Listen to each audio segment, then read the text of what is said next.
All right, hey everybody. So this is Trevor here. Thought I'd share with you some really cool stuff that I've been researching recently. Every once in a while, I'll take some time and just sort of read up on what's trending in internet marketing and what people are writing about. And I really love the Moz marketing blog.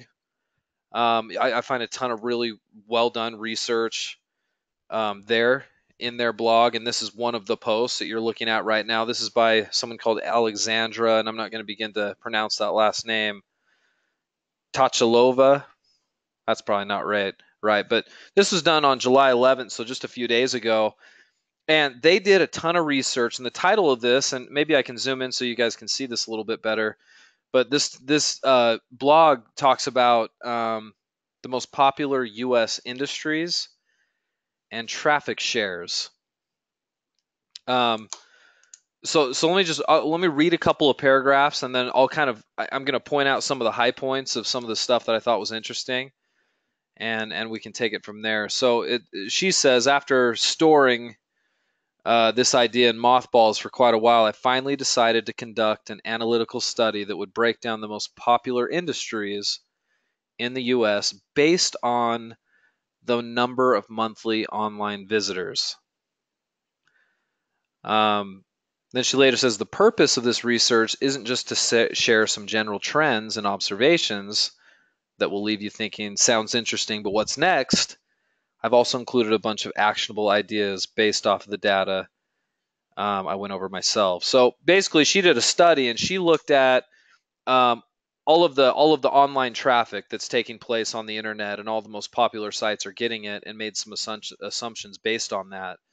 And I thought this was fascinating. So let me read through some of the high points here with you guys. This won't surprise you, I wouldn't think, but it says Google, Facebook, YouTube, Yahoo, and Amazon own 32.34% of the total U.S. traffic market.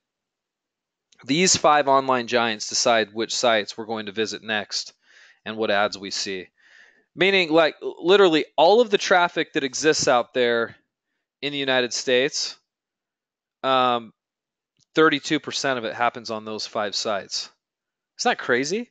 They own 32% of all the traffic, all the millions upon billions of visitors and internet users.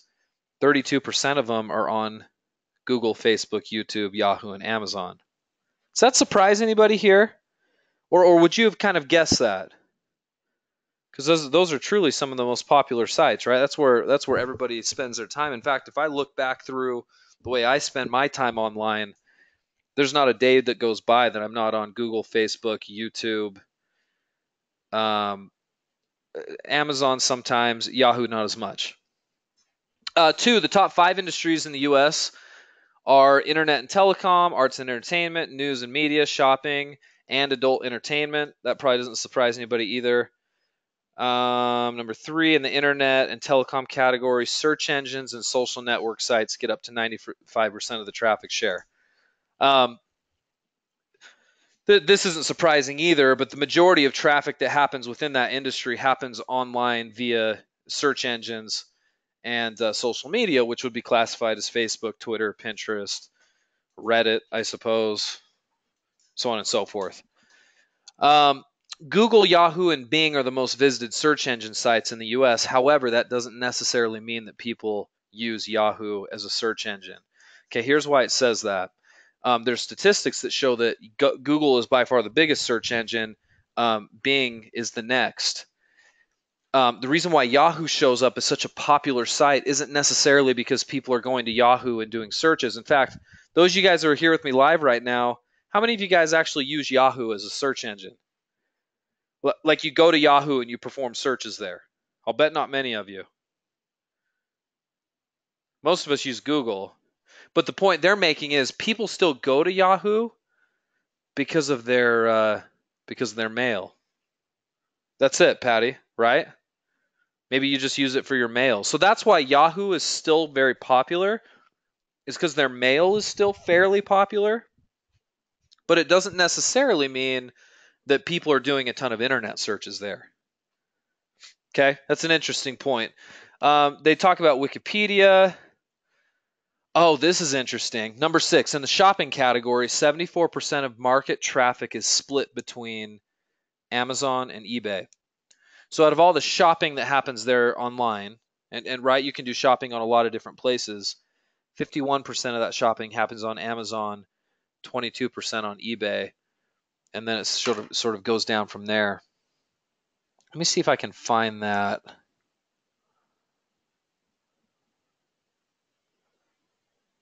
Oh, this is going back to that discussion we had a minute ago. The most all the traffic is controlled by these 5 sites: Google, Facebook, YouTube, Yahoo, and Amazon, or at least 32% worth. Google's 16%, Facebook is 6.5, YouTube is 5. So this is actionable for you guys because you'll notice in our marketing discussions we talk so much about pulling ranking in Google, don't we? Well, do you understand why that is? Right? If 16% of all traffic originates there and happens there in the United States, and likely a lot of places from around the world for my international clients, why would we not focus on that so much? It is such a marketing giant for us if we can get high rankings. Facebook is another one that's huge, right? It's no wonder there's so many people on Facebook advertising and marketing businesses because there's such a large percentage of the population there. And I've said this for a long time. Facebook, in terms of paid advertising, you get more bang for your buck on Facebook than probably any other paid advertising network out there. So if you haven't considered doing a little bit of paid advertising on Facebook, it's worth it. YouTube is huge, 5%. I spend a lot of time on YouTube, and I would venture to guess that you do too. Some of you guys aren't particularly interested in this or comfortable doing this, but you might want to think about it. Video content is tremendous online. It's huge. And if there's a way that you can incorporate some kind of video content into your marketing plan, YouTube is such a huge traffic driver. We'd be crazy not to utilize it. I mean, nuts not to use it, right? Video is only going to get bigger and bigger, especially when you think that internet connections are getting better. More people have access to higher speed internet than ever before, and that's conducive to running video. Yahoo and then Amazon. Amazon, if you're a seller and you're carrying your own inventory, it's a good place to actually be selling some of your own stuff for sure. But that was a big, big tangent. Let me go down to where I wanted to show you guys something kind of cool. Let me find the shopping section.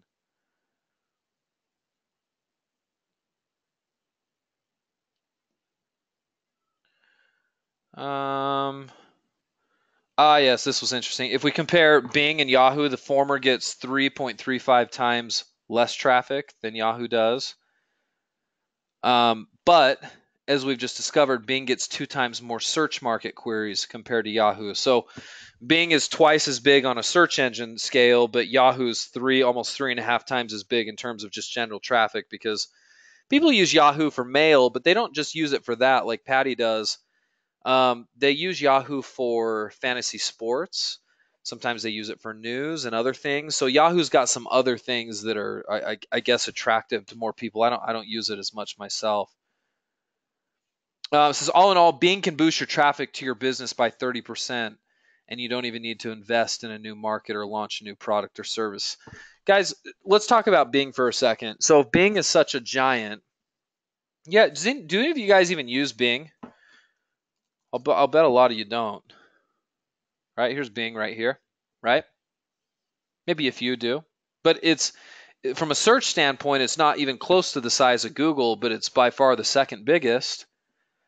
So yeah, there's a lot of searches that take place here. But you'll notice in a lot of our marketing trainings, we don't really cater a lot of our discussion to how to rank well in Bing. And you might ask yourself why. If Bing is such a big search engine, why are we not teaching more about how to rank better there? Well, that's because what we teach about Google on how to rank in Google is perfectly or nearly perfectly applicable to how to rank in Bing. So if you're pulling Google traffic, and this bit of research that Alexandra does here says the same thing. I mean, if you're doing traffic and marketing for Google and you're ranking there, you're going to be pulling traffic from Bing too, because those same strategies will cater to both. Okay, let me scroll down here. Sorry, I keep getting Distracted. Ah, yes, here you go, shopping.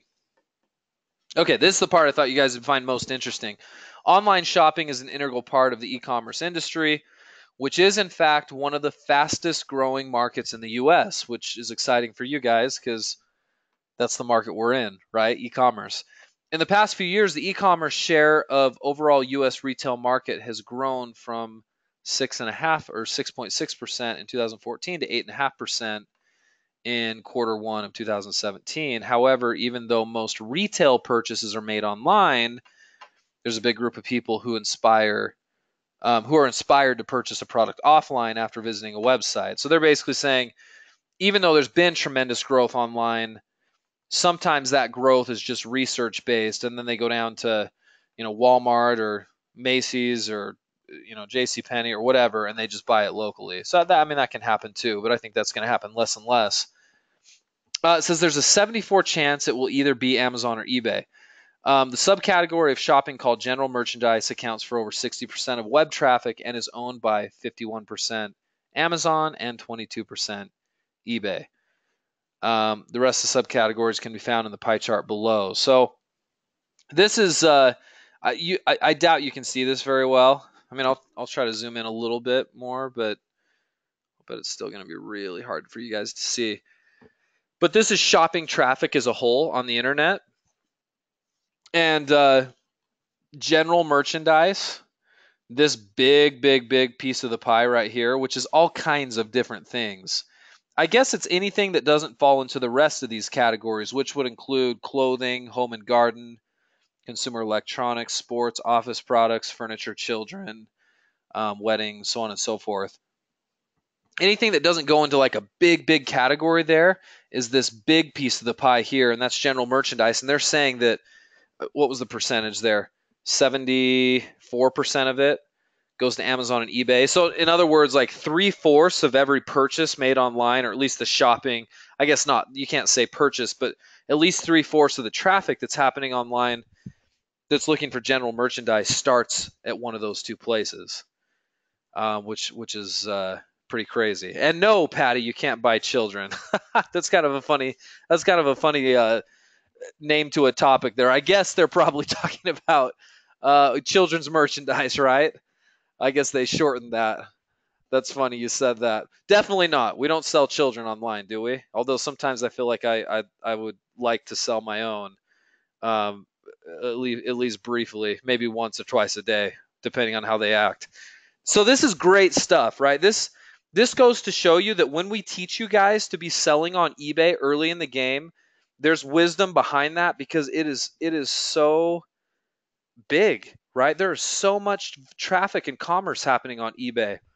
There's vastly more happening on Amazon, but it's a more difficult animal to get your hands on and be able to sell. So we don't teach as much Amazon selling early in the game, but we do later on, and it's worthwhile to sell there, just not as worthwhile from a drop shipping standpoint. But see these other niches here? Like these are still big parts of the internet. Clothing, home and garden products, sporting goods, office products, furniture, kids products, wedding products is interesting. If you guys are thinking of a niche, wedding products is a big, big niche, and that takes a little sliver of this pie chart. So I don't know. I thought this chart would be interesting to you, in particular if you're trying to figure out maybe what industry to get into. The thing that you should learn is that growth is taking place in the shopping space, and all of this stuff is getting more and more popular every single year. It's just a lot of fun to be part of an industry that's not shrinking. It's only getting bigger, and that's why it's a great time to be online, making sales and having an online business. I won't go through the rest of this. If you are interested in this article, it's pretty lengthy, but it's called "This is what they search for: the most popular U.S. industries and traffic shares," and that's on the Moz blog. So if you want to do some reading there, it's definitely worth it. And I think you'll feel a little encouraged that you're certainly doing the right thing online by trying to sell. Hey, so I know we don't have a lot of time left, but the one thing apart from that I wanted to share tonight, that I may share in some more detail next time, is this site right here. How many of you guys have actually heard of Alexa.com? Alexa, Alexa. They've been around for a long, long time. Amazon now owns them. They actually provide a lot of data and information about your competitors that you can use. That's pretty cool. I'll give you an example really quick. There's this part of the site. This is called alexa.com/site info. And you can come in here and you can type in a competitor that you find online. I'll just put in Nike.com just at least to show you this example. Let me zoom in on this a little bit so you can see it better. But the idea would be, like, based on what your industry is, you should go out and look at some of your competitors, make a list of them, and then come take a look at them in Alexa. Because what Alexa is going to do is it's going to share with you several different interesting facts about your competitor that I think is real interesting. This first thing that you're looking at is a graph of basically how popular this website is relative to other websites on the internet. Nike.com is what we're looking about. It's the 280th most popular visited website in all of the United States. So you can see how popular some of your competitors are, which will give you some sort of clue into how much traffic they're getting to their site. And as you scroll down here, you can see where their visitors are coming from. Surprisingly, only 40% of Nike.com's visitors comes from the United States.